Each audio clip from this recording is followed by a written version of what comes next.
Magandang araw mga kaibigan. Bigyan natin ng reaction opinion itong post ng Bilyonaryo News Channel.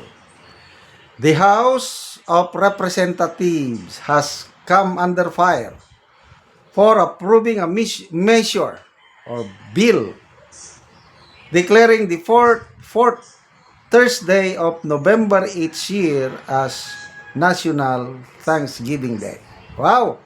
Para na tayong mga Amerikano nito. Oh, ang title sa post is We're Not Americans. House draws backlash over National Thanksgiving Day. 1,100 ang nag-react. 925 ang tumatawa, 182 lang ang galit. So ano yan? Halos 92% ay hindi aprobado dito sa ginawa ng mga kongresista. Ano ba yan? US Thanksgiving Day. First time kong nakaranas ng Thanksgiving sa US. Noong November of 2025, ano ba ito? Nag-schooling ako sa Washington, D.C., USA. Nagsimula yung kurso namin April. Tama ba? Yeah. April. So, November, nandun ako. Kaya naka-experience ako ng Thanksgiving Day sa US. Then after that, kailan pa? Parang wala na. Yun lang ang aking Thanksgiving Day sa US. Okay, ano bang history sa... Ang alam ko, history ng Thanksgiving sa US is nagsimula 1621. Yung mga colonists, dumating sila 1620. Matinding hirap nila, winter. Kaya lang, nakapagtanim pa rin. And then, nung nag-ani na sila nung 1621, yung ani nila, kasama ng native Indians, Wampanaog, basta, Indian tribe, Wampanaog. So, 3 days na piyesta nila, ay nakasurvive sila sa matinding hirap. Yon ang alam kong kwento o history ng US Thanksgiving Day. Of course, sa ibang mga colony o states na ngayon, colony noon, kanya-kanyang Thanksgiving Day din sila. Hanggang, I think, 1863, during the Civil War, ayan, it was declared maging national tradition na ang Thanksgiving Day every November. So there's nothing wrong with Thanksgiving Day sa totoo naman. Sa Pilipinas, I believe meron na tayong Thanksgiving Day. Yung mga piyesta natin, diba? Kahit mga sityo nga, kasi sa munisipyo o syudad, meron ng mga piyesta. Ang alam ko, ang piyesta is Thanksgiving Day. Bawat sityo sa mga barangay natin, may kanya-kanyang patron at nagpiyesta. Maliban pa sa piyesta sa barangay, maliban sa piyesta sa munisipyo. I think these are all Thanksgiving Day. And there's nothing wrong. Kailangan pa bang ang Congress magdeklara ng 4th Thursday as Thanksgiving Day? To me, hindi na. Para naman tayong tuta na talaga ng mga Amerikano. Ano ba talaga? Sunod-sunuran na lang ba tayo sa mga Amerikano? Kaya hindi ako conforme sa Thanksgiving Day na ito na anyway, it's just a measure. Hindi pa naman batas. Dadaan pa yan sa Senado. Kung aprobahan ng Senado at aprobahan ng Pangulo, pirmahan na, di magkakaroon na tayo ng Philippines Thanksgiving Day. Lalo lang lumalabas na tuta tayo ng mga Amerikano pag magkakaroon yan. But to me, ayoko na. Ang aking Thanksgiving, paano? Everyday ang Thanksgiving ko. Why? Pag mata ko sa madaling araw ako nagigising, mga alas 3, alas 4. Uy, buhay pa ako. Lord, salamat. Yun. Nagdarasal ako.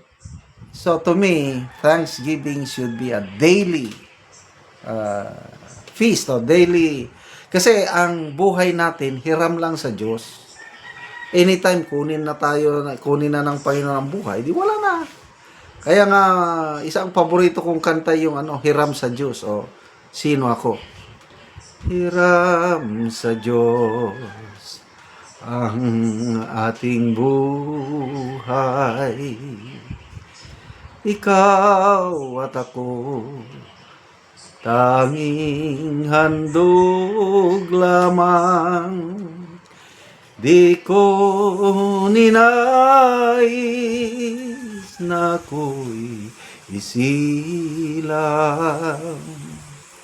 ngunit salamat dahil may buhay. Ayun, salamat. May buhay pa tayo. Everyday magpasalamat. Ligaya ko nang ako'y isilang, pagkatao ay mayroong dangal, sinong may pag-ibig, sinong nagmamahal, kundi ang tao. Diyos ang pinagmulan, kundi ako umibig, kundi ko mang bigyang halaga ang buhay kong handog. Ang buhay ko'y hiram sa Diyos, kundi ako nagmamahal. Sino ako? Galing! Nang sarap ng yung mensahe ng kanta ba? I think ang original composer na ito ay isang pari, kung hindi ako nagkakamali, Father Ramirez. Correct me if I'm wrong. Yon ang pasalamat. Everyday tayong magpasalamat. As we wake up in the morning, may breath pa tayo, malakas pa, masarap ang tulog, pasalamatin ng Diyos. So, everyday ang ating Thanksgiving, hindi yung once a year lang. Salamat mga kaibigan sa inyong pagsubaybay sa channel na ito. Nakakatulong kayo ng malaki sa tribong Talandig ng Bukidnon dahil ang sweldo natin sa channel na ito is pantulong sa tribo. Namimigay tayo ng libreng yero at pako para makapagpatayo sila ng mas maayos na tirahan. Panoorin nyo ang video na ito. Ako diri sa gipatindog nga balay sa tabangan na Mugyero. So una niya ang gipatindog nga balay nga pag-aatopan karon sa dinhi sa Upper Kalapat sa balay ni Nico Hinganan. So mo na ni ang yero nga among gihatag nga iatop karon.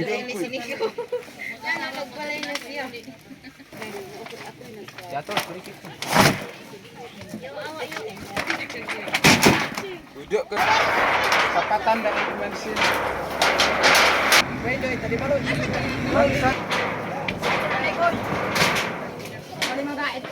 Sige, sapat yun sa Ipag sa pawa yan nga eh. Ikaw nagdakot ka sa balay. Ikaw tanya. Ayun na, patrol sa lansang. Sakton. Dito kas tayo. Ang sinunod siya pa sa inyo taod. Ato inabay din mo.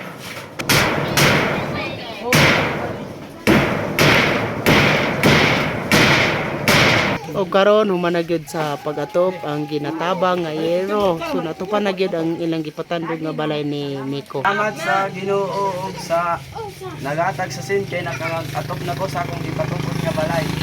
Oo, so pila ni ka bulan nga aya pa natupan ang imong ipatindog nga balay? Isa ka bulan. Aya Isa? pa na atupan. Wala pang tabang, di na gid ko katok sa akong balay kay akong paningkamot ko to gid sa pagkaon. Pagkaon ra gyud. Taot unta nga dagang pa ang yatag nga tabang para dagan ang matabangan sama nako. Oo, so dagan pa nang hinahanglan. Dagan pa ang nanginahanglan sama nimo. Oh, so salamat kayo.